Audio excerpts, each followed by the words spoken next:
चंद्रयान 3 की ऐतिहासिक सफलता के बाद दुनिया की नजर आदित्य L1 मिशन पर है। आदित्य L1 क्या है, लॉन्चिंग के बाद मिशन अपने गंतव्य पर कब पहुंचेगा, इस दौरान प्रक्रियाएं क्या-क्या होंगी, पहुंचने के बाद मिशन क्या-क्या करेगा, आइए जानते हैं इस वीडियो में। आदित्य L1 को लैग्रेंजियन बिंदु 1 तक पहुंचने में करीब 4 महीने का समय लगेगा।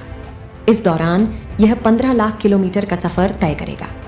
चंद्रयान 3 की तरह यह भी अलग अलग कक्षा से गुजरकर अपने गंतव्य तक पहुंचेगा। चांद के दक्षिणी ध्रुव पर चंद्रयान 3 को सफलतापूर्वक उतारने के बाद इसरो ने एक और इतिहास रच दिया है। उत्साह से लबरेज राष्ट्रीय अंतरिक्ष एजेंसी ने शनिवार के दिन 11:50 पर आदित्य L1 मिशन की सफल लॉन्चिंग कर दी है और इस मिशन का उद्देश्य सूर्य का अध्ययन करना है। दोस्तों, पहले जानते हैं आदित्य L1 क्या है। आदित्य L1 सूर्य का अध्ययन करने वाला मिशन है। इसके साथ ही इसरो ने इसे पहला अंतरिक्ष आधारित वेधशाला श्रेणी का भारतीय सौर मिशन कहा है।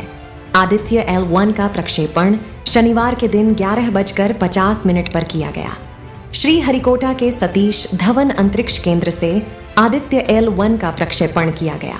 भारत का आदित्य L1 अभियान सूर्य की अदृश्य किरणों और सौर विस्फोट से निकली ऊर्जा के रहस्य सुलझाएगा।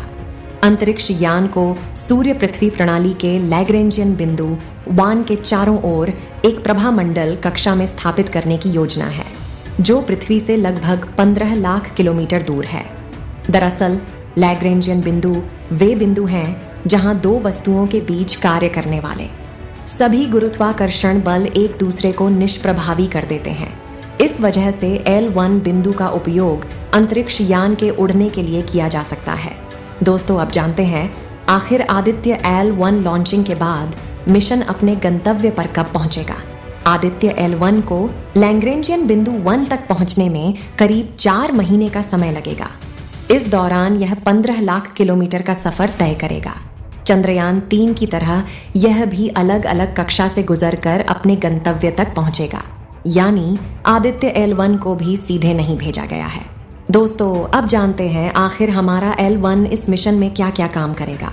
भारत का महत्वाकांक्षी सौर मिशन आदित्य L1 सौर कोरोना सूर्य के वायुमंडल का सबसे बाहरी भाग, जिसे हम सौर कोरोना कहा जाता है, L1 उसकी बनावट और इसके तपने की प्रक्रिया, इसके तापमान, सौर विस्फोट और सौर तूफान के कारण और उत्पत्ति, कोरोना और कोरोनल लूप प्लाज्मा की बनावट, वेग और घनत्व, कोरोना के चुंबकीय क्षेत्र की माप, कोरोनल मास इजेक्शन, जो सूरज में होने वाले सबसे शक्तिशाली विस्फोट जो सीधे पृथ्वी की ओर आते हैं, उनकी उत्पत्ति, विकास और गति, सौर हवाएं और अंतरिक्ष के मौसम को प्रभावित करने वाले कारकों का अध्ययन करेगा।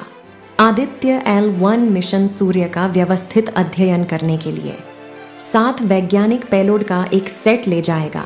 VLC सूर्य के वायुमंडल के सबसे बाहरी भाग यानी सौर कोरोना और सूरज में होने वाले सबसे शक्तिशाली विस्फोटों यानी कोरोनल मास इजेक्शन की गतिशीलता का अध्ययन करेगा।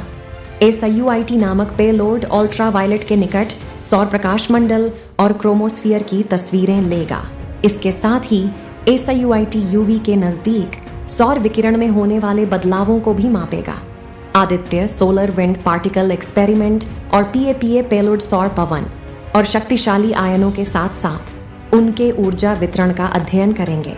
Solar, low energy, x-ray spectrometer और high energy L1 orbiting x-ray spectrometer विस्तृत एक्सरे ऊर्जा रेंज में सूर्य से आने वाली एक्सरे किरणों का अध्ययन करेंगे।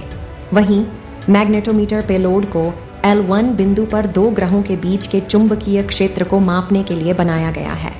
आदित्य L1 के 7 विज्ञान पेलोड की खास बात है कि ये देश में विभिन्न प्रयोगशालाओं द्वारा स्वदेशी रूप से विकसित किए गए हैं।